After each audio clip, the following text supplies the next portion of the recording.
Hello, it's Mr. Thompson here, and I'm going to talk you through today how to find percentages of amounts. We're going to start with this question here. Find 25% of 600. Now, the way I approach this sort of question is to use something called the bubble method.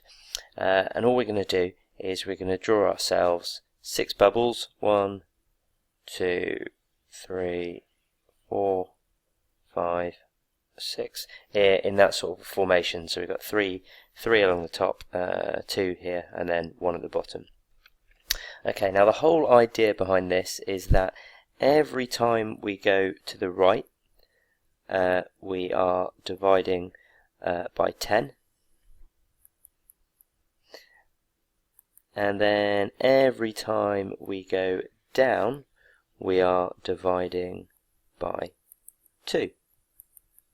So to answer all of these questions on percentages, it's really important that you're already fine with dividing by 10, dividing by 2, ideally without a calculator as well, because this sort of question could come in a non-calculator paper. Okay, now I want to distinguish two things here. I want to the 600 here is going to be our amount. Okay, so that's going to be our amount. And then my percentage, the 25%, is going to be the percentage. Okay, so what we're going to do is the amount, this 600 here, is always going to go in this top bubble here. And then the percentage, this top bubble here, it doesn't matter what this is, what this 25% is, what we're trying to find. This top bubble will always be 100%. Now, every time we go to the right, like I said, we divide by 10. Now that is both the amount that we've put in the top bubble here, and also the percentage. So if we deal with the percentages first, so we've got 100%. We divide that by 10. That gives me 10%. And then again, 10 divided by 10. This bubble will tell me what 1% is. Okay, now we do the percentage. Let's go down the way from 100. 100 divided by 2, that tells me this bubble will be 50%, and then 50 divided by 2 tells me this bubble here will be 25%. Okay, and then this one bubble we've got left, we can either get to by going 10 divided by 2 or 50 divided by 10. It doesn't matter which way we go, this will always give us 5%. Okay, so that's the percentages. Now what we're going to do is we're simply going to do the same with the amounts, and I'm going to do that in red. So 600 divided by 10, that tells me that 10% of 600 is 60. If we go across again, 60 divided by 10 gives me 6. Now let's go down the way from here. So 600 divided by 2, 300. So again, 300 is 50% of 600. And this bubble here, 300 divided by 2 is 150. And then again, to find this bubble here, 300 divided by 10 gives me 30. Or I could do 60 divided by 2 gives me 30. And inside each of these bubbles tells me that these percentages of this amount. So the original question asked us to find what 25% of 600 was.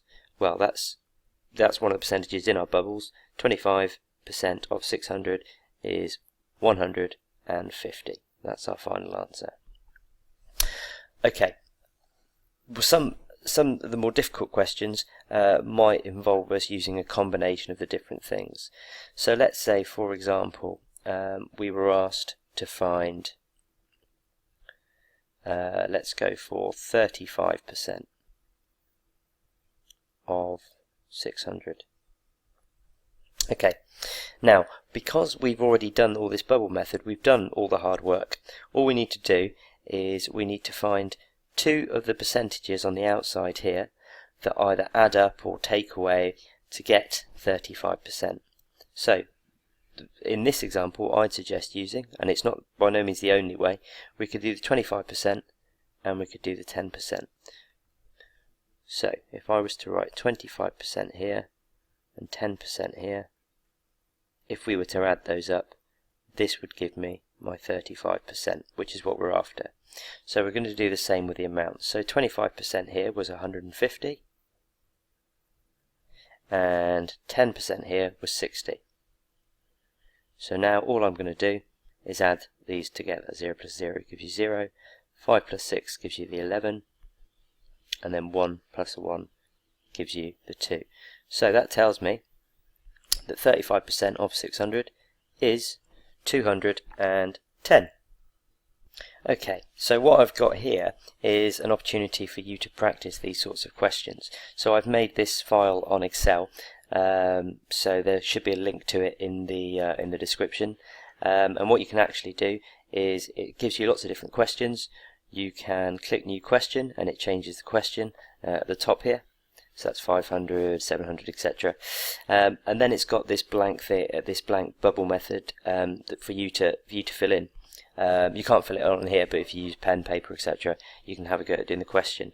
What you can then do is, if you need help, you can click to get the hints and get rid of it. And then also, once you've had a go at the question, you can check the answers. If you click it once, it gives you the answers in here. And then over here, you'll see there's a couple of extension questions that you could give a go. You click answers again, and it gives you the answers to those ones. And it generates lots of different questions for you to try.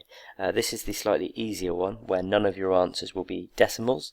I also will upload another file where the questions get a little bit more tricky, and you could be dealing with decimals as your final answer. It would be a good idea to practice all of this sort of stuff without a calculator.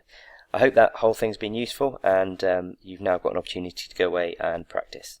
Okay, until next time, thank you very much for watching, and bye-bye.